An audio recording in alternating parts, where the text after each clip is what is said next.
All right, here we are at the Steinmetz Skunk Works. There's Justin. Something stinks. We're giving you a mid-season update.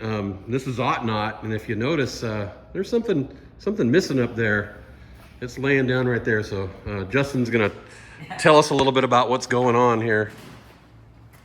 It was the top of the airplane. It's now a convertible, right?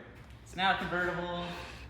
I've cut around the canopy also because we're gonna relocate the canopy, try to drop the whole top of the airplane down a little bit. The biggest thing, I noticed last year, or in 25 at the races, I redid the exhaust on the bottom side of the cowling.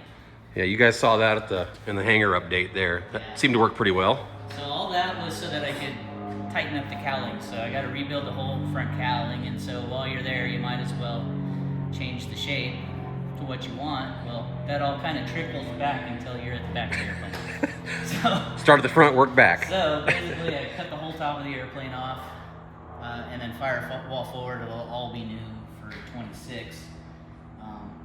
It also lets me put my antenna inside because I can make the top turtle deck out of, or whatever you want to call this thing, out of fiberglass. So now I can actually look through it. And then I also, the big thing is I get to move the canopy a little bit lower, because currently it's sitting about right there, and you can kind of see in the front there's about two inches or so of gap. Dead air. Yeah. So we're gonna tighten it up and push it forward a little bit. So are you gonna tip it, or are you gonna just lower the whole thing? I'm gonna try to tip it, although as you can see I haven't got that far yet. But, yep. Basically, I'm just trying to get a little more vision for the pilot, and then also lower the frontal area. So, and you can see the firewall too. Also, where the top, how much gap is above. Yeah. So if you look here, you can kind of see how tall the firewall is above everything else. That's all dead space. Extra drag. Yeah. So it's going on a diet, is basically what you're saying. Going on a little, gonna thinner up, give her a little Ozempic. Nice. And then also reviewing some of the video this last year. The airplane is directionally unstable, a lot of really pitchy. And I think a lot of that is there's still a whole bunch of stock cassette flight control stuff going on. Yeah. Which is basically metal blades with tubes bolted together. A little bit of flex in there. So I've been rebuilding some of it. I got a couple of CNC parts. This is the stick. So this lower section just used to be a block that was literally bolted through. So you had slop both fore and aft. And then the lower end of the stick for pitch was just a blade with a bolt through it. And so there was slop there also. And there's a bunch of rod ends all through here that needed replacing too. So there's a lot of slop in there. And then I also might have had a little bit more drag in the elevator than I had previously, which is probably From trim or from what? From probably just assembling it a little bit different at Roswell than. Oh, I see. Dragging the bearings. Yeah, maybe that, or I didn't have the fairings on just right or something. So anyway, I think those things were coupling to where we had a lot of, there's no neutral anyway, because the elevator, there's no force, there's zero force. So if you get upset in a bump, you're like, where's neutral?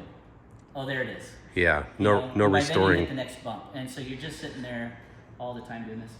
And if you watch our race, we were right there with Sleeper, and they were rock solid, and we're doing this all over the place. So we're gonna try to fix all that stuff. Nice. Yeah, and so that ought to speed us up quite a bit. Excellent. With the goal of being in the 230 mile an hour range, which we were 228 for some of our qualifying laps, so we're really close. That's very respectable and quite a big gain from when you guys first started as well. Well, yeah, at 223 we were at 209, so we already gained a lot. Yeah. Granted, it's hard to compare year-to-year speeds, but still we picked up a lot. I can't tell you how much. Yeah. But compared to Sleeper, we can kind of get our relative speed based off of them, and we were quite a bit faster this year. Nice. Than we were last. So. Well, looking good. Yep.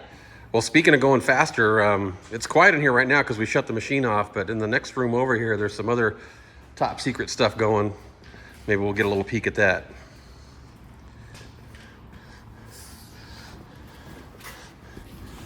So this is the CNC room.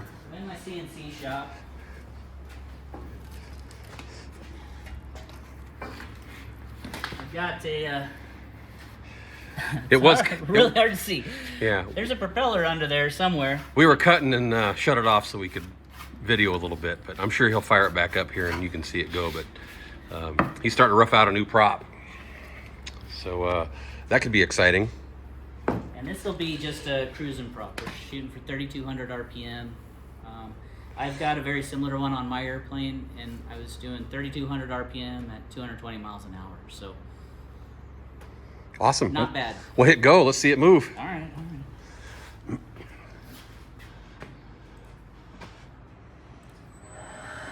There we go.